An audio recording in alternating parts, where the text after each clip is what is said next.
Rocking my shirt today in honor of my little man, Antonio Vina. He having some heart complications, or having some complications. So I just almost killed myself in yoga this morning. And so some thoughts were coming through that I wanted to share with y'all. And I'm going to elaborate on this message Monday. So if anybody's around and wants to come check it out in person at the new office, you're welcome. But, I think that you're going to go through adversity in life. And I think if you have children, it's your responsibility to learn how to overcome adversity. And it all starts with your inward being, your spirit and your mind. And I think you can condition yourself for this.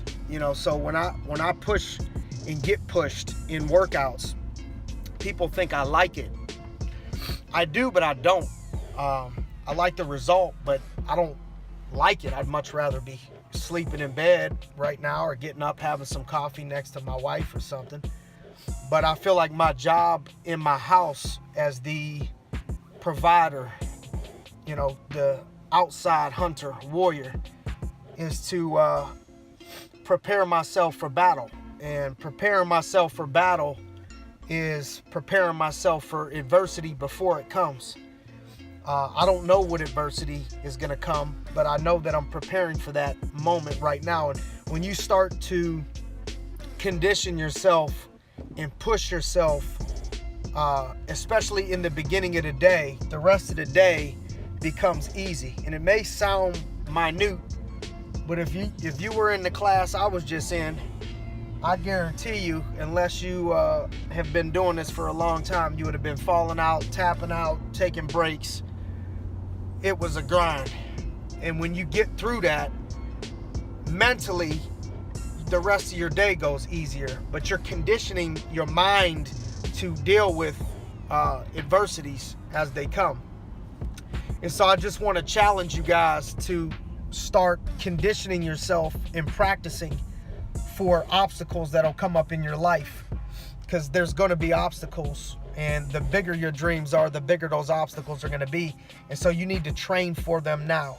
Start spiritually grounding yourself now, mentally grounding yourself now, preparing for this battle that we hope never comes, but we're prepared if it does come.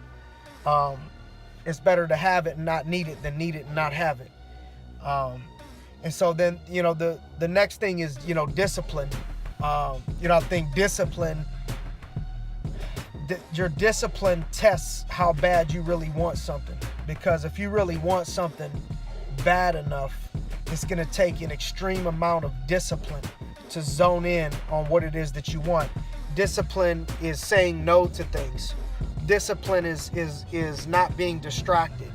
Discipline is deleting all things that are not aligned with your goals. And so if you're disciplined in something and you want something bad enough, I don't have time to be watching TV all the time. I don't have time to be playing video games all the time.